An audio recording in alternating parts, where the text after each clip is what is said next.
Hello, everybody. I'm interviewing today John Peto, who is the senior producer at Nerve in Derry, Londonderry. He's a long history of working with the agency. But can I start by asking you, John, are you originally from Derry, or is this somewhere that you've claimed as your home? No, I came to Derry in 1996 to do a postgrad at Ulster University and the McGee campus here in the city. Came for 1 year to do a qualification around peace and conflict studies because Derry was a site of conflict, is a site of conflict, and never left really. That was how things went. Yeah, so I've been here ever since. And how long have you been involved with Nerve for? I joined the Nerve Centre in 2000, so we're now 22 years into that journey and relationship. So all of my working life, really, I've been involved in the Nerve Centre. And was that right at the beginning of the Nerve Centre?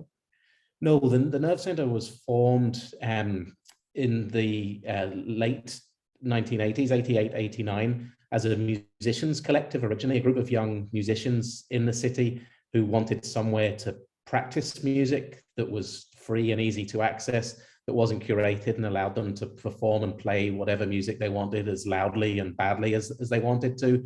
And they sort of youth controlled space within the city to do that. There was no space there previous to that, and they literally squatted into an empty building and took ownership of it. It was owned by the council, took it over, and the council agreed to give them a sort of 6-month stay of execution to see how they did within 6 months.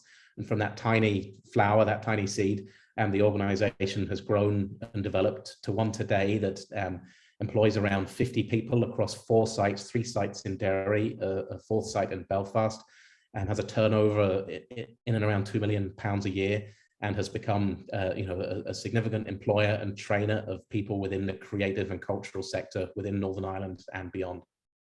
Now, we've termed this as being a conversation about second cities and creative cities. How does Derry feel about being described as being a second city, do you think? I think Derry resigned itself to its second city status many, many years ago, and there are cultural reasons for that, geographical reasons for that, and political reasons for that. But I think the political reason is first and foremost. You can't really come to any place in Northern Ireland without the context of conflict and division that's been a sort of defining characteristics of society here within Northern Ireland since Northern Ireland was created in 1921. Derry is the second city in terms of population, but it's also a city with a majority Catholic population. When the Northern Ireland state was established, it was governed by Protestants and Unionists, and the Unionist Prime Minister at the time talked about a Protestant state for Protestant people. So Derry, as well as being second city in terms of population, geographically is around 70 miles from Belfast, out on the western periphery of Northern Ireland. It was a Catholic majority city, which was seen as a potential threat to the Protestant leadership, the Protestant hegemony of the Northern Ireland state. So as well as being a second city in all of the same ways as another second city is, it was actively discriminated against by the Northern Ireland government from Belfast in terms of transport links. We are only now, 100 years after the creation of Northern Ireland, getting a proper motorway link between Derry and Belfast. It still won't be complete. We didn't have a proper train link between Derry and Belfast, so the Derry was starved of infrastructure to stymie its development so that it couldn't become economically significant and pose a sort of Catholic threat to the Protestant establishment. And it was starved. One of the catalysts for the outbreak of the conflict in Northern Ireland in 1969 was the failure to locate a university within Derry. We have a college, we have a campus of a larger university, but as a second city, Derry had the right and the expectation to have a university campus established here. Instead, in the mid 60s, when Ulster University was growing and being established, it was developed in Coleraine, a Protestant majority city of a tiny population, about 30 miles from Derry, and that was one of the catalysts for the conflict, this naked discrimination against Derry from the capital city, Belfast. So we have a lot of second city baggage here. I mean, certainly, obviously, because I'm from the UK, the history of the Troubles is something which is well known to me. And I think probably people in the Philippines perhaps won't have quite the same degree of understanding of it. But I mean, it's a landmark period in, I think, anybody's life who is between the ages of about 70 and perhaps 30 even, because its legacy, it went on for a very long time in terms of its impact on people and their lives, and not just there, but also on the UK mainland, because of the terrorism fight that was going on in that sense. Do you? I mean, I know it would be described as being freedom fighters as far as people there, some people there are concerned, but do you see that as something which, in actual fact, in part drove creativity, or do you think it inhibited creativity within the city? Yeah, I mean, I think it's a double-edged sword. The legacy of the conflict, rather than the conflict itself, that the legacy of the conflict was of chronic underinvestment within Derry for those political reasons that I talked about earlier on, absolutely deliberate, naked discrimination and denial of funding and infrastructure and services to the city, but also, the other current or add-on from the conflict was that the economy here was absolutely stymied and suffered. There was no investment here. It wasn't seen as a profitable and safe place to do business. We had a massive brain drain of young people who just left, emigrated to the United States, to the United Kingdom, to Australia, Canada, all of those places to get away from the conflict and to get economic opportunity to improve their lot, because there wasn't economic opportunity here in the city. And so on the one hand, yes, we had a massive exodus of creative talent through that process, and we had a culture which almost stymied creativity because there was a sense of grayness, of drudgery, of lack of opportunity. But actually, the Nerve Centre itself is one of several organizations in the city that for those people left behind, that need, that notion that if anything is going to happen here, it's going to happen because we've made it happen. We're not going to get a helping hand. We're not going to get support. We're not going to get guidance from elsewhere. We're going to make things happen ourselves. I think that's been a creative catalyst for people and has actually given a sense of possibility and a sense of, if someone tells you it can't be done, well, we'll see about that. Let's have a go ourselves and see if it can be done. So within Derry, we don't have any sort of state cultural apparatus. The theatre, the Civic Theatre in Derry, was built in 2000. It's called the Millennium Forum. It was built as a Millennium project. There was no civic theatre in the city before that. There was a concert venue which was controlled by the local authority, but the main theatre was a group called the Playhouse, which still exists today, a multi-award-winning theatre that, again, in a similar way to the Nerve Centre, was started by a group of local volunteers who got together and says, we want to have our theatre space, we want to be able to put on performances here, came together and made it happen. That's the story of the Nerve Centre. It's the story of Cultalan, an Irish language organisation within the city, cultural organisation as well. And that, I think, has been a catalyst for creativity, where people have said, we've just got to make this happen. We're not going to ask permission. We're not going to wait for funding and some pennies to fall from the top table down to us to enable us to do a sort of second-rate version of something that's actually better in Belfast. We're just going to make this happen ourselves and get off our backsides and do it. And I think that has been a catalyst for creativity. I don't think it's the ideal way. I think the ideal way is for proper support, proper nurturing, proper training and mentoring. And that is happening now, but it didn't happen for a very long time. So you're essentially having to retrofit that into the process now in terms of helping people to develop skills to move forward. But I guess that because actually in some ways the skills base has changed immeasurably over the past 10 years that people need to have in terms of working in the context of the creative economy, particularly, that's actually not a bad thing. You can bring a fresh eye to it and pull this forward in that way.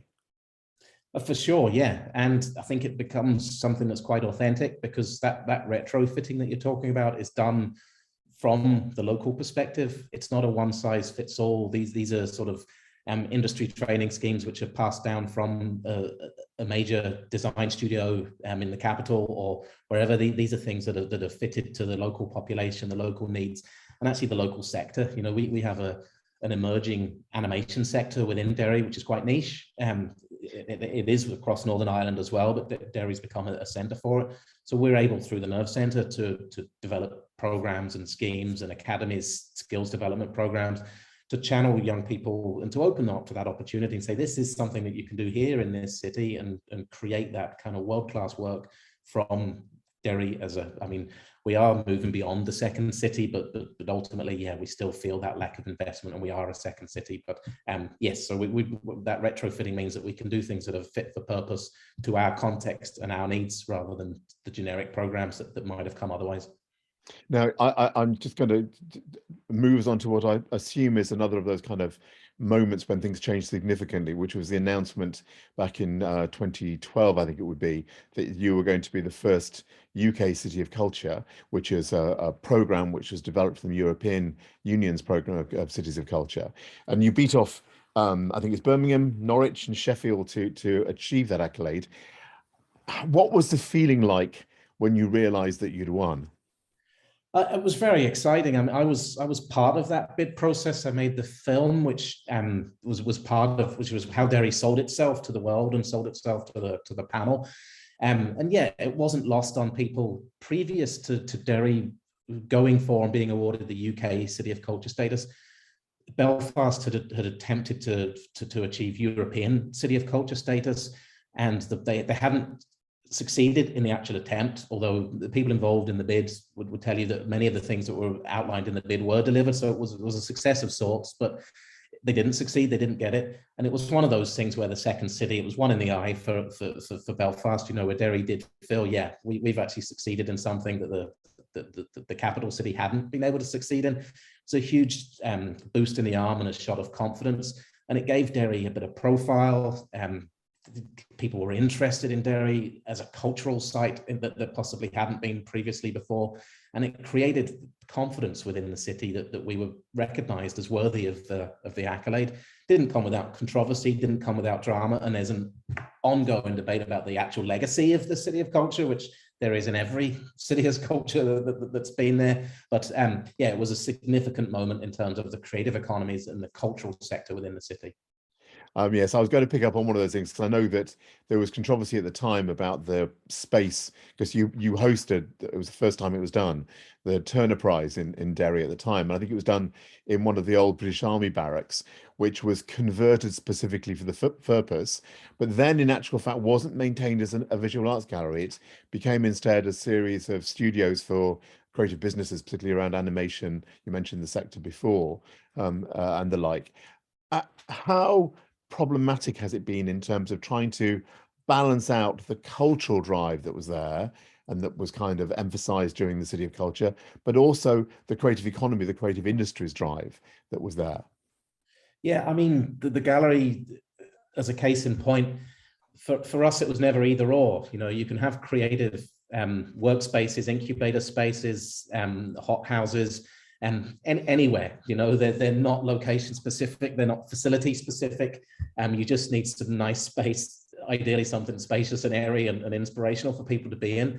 So we were involved in the process of trying to keep the gallery alive. We did keep the gallery alive for about 5 years after the City of Culture.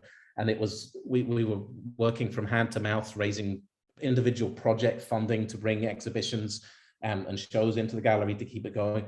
We couldn't get that mainstream funding. And again, part of that second city status, as I'd alluded to before, when City of Culture came, we didn't have the infrastructure of gallery spaces or large performance venues. We had a temporary inflatable pop-up venue that was used for some of the larger music events. A former barracks was repurposed into a gallery at significant expense, a climate-controlled, world-class gallery to allow the Turner exhibition to come. And we were determined that should be kept as part of legacy of City of Culture. And we worked for 5 years to try and achieve that. We were never able to mainstream it, but it was never the argument that would have been, instead of that space being used as creative incubator space and sort of creative economy development space, Derry has no shortage of space across the sort of wider city footprint. And it was like, that can be done somewhere else, but we have this building that has been purposed at a significant expense to be a gallery. Let's live up to that ambition and make it a regional gallery, and try and keep it there. And yeah, in terms of that sort of city of culture legacy, some of those parts haven't been achieved. Other parts have been achieved in other ways, in different ways. But yeah, it was never an either or for us, but ideally everything. We wanted all, so try and do both. I was just going to ask you before we wind up, I was just going to ask you also about kind of the other kind of, I think, game changer as far as Northern Ireland broadly is concerned, which of course is Game of Thrones. And the most contemporary example of the success of the TV industry from Northern Ireland is undoubtedly Derry Girls. And I just wondered, to what degree do you think those things were linked in some way as far as the confidence of the city, the confidence of its writers and the like? Because I know the author of the creator of Derry Girls is from Derry herself. To what degree do you think that has been influenced by, I think, perhaps two things? One is obviously City of Culture, but also that whole notion of the fact that people, because I think I'm right in saying that she came over, she left Derry for a while before she came back to Derry. That whole notion of kind of the fact that those external influences are an important part of how you go about creating that melting pot and the vibrancy of a successful creative city. Yes, so I suppose there's two parts there. One, Game of Thrones, that was happening before City of Culture was on the agenda, was on the radar, and happened in Belfast and along the north coast rather than Derry particularly, but drew skills, drew crafts from all across the island of Ireland and well beyond to produce that series. So Game of Thrones really showed the world, we think, showed the production world, that high quality production was really easily achievable within Northern Ireland. The positive experience that everybody across the production team had over 6-7 series, I can't even remember anymore, and really sold this as a place where, you know, as a very conducive environment to making top quality television drama. Derry Girls, I think, is different. I'd love to think that people in the Philippines have seen Derry Girls. It's on Netflix, and it's certainly, there's a new series out now. It's huge. Derry Girls, I think, has a far more direct legacy through City of Culture in terms of it raised the profile of Derry as a place. The City of Culture for Derry was about rebranding as much as anything. Derry had been the site of Bloody Sunday, a sort of notorious massacre killing in the conflict here, and had been seen as a place of trouble, of violence, a disagreement around the name. The legal name for the city is Londonderry. That's seen as a colonial title that many of the Catholic and nationalist population don't accept and call it Derry. Derry Girls took all of that toxicity. The City of Culture took a lot of that toxicity away and showed Derry as somewhere different and fresh, and a place post-peace process that was reinventing itself and renewing itself. I think that helped with the commission of Derry Girls, certainly. That process meant that a program like Derry Girls could be commissioned. I'm not sure it would have been commissioned pre-City of Culture.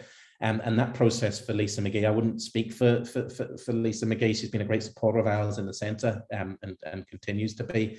But yeah, I think she had to learn a lot about the commissioning process, the production sector, and she worked on some really big shows before writing Derry Girls. And that process is probably what got Derry Girls over the line, as much as anything sort of cultural that she was influenced by when she was away. Perhaps sometimes when you go away, you realize the quirks and the uniqueness and the specialness of the place that you grow up, stuff that you thought was normal. When you go somewhere else, you realize, oh, that isn't actually normal, is it? That's something that's quite unique to where I grew up or my context. So that would have helped. But I think it was the wider sectoral experience that she would have got through basing herself in London, working on a range of Channel 4 shows previous to Derry Girls that would have stood her in that stead. And I think that's something that in the kind of post-COVID world, particularly, where location is even less of an issue than it was before, this sort of notion of second cities becomes less and less important, because we don't have to be physically mobile anymore, because we're all digitally mobile to be able to work for companies and gain experience of how processes work in bigger cities and bigger organizations. But we can do it all from, our bedrooms or wherever it is that we happen to be these days. Well, I'm really looking forward to you being part of the roundtable next week. So thank you very much for spending this time with us today, and we'll see you again on Thursday. Thanks, Andrew. Yeah, looking forward to it.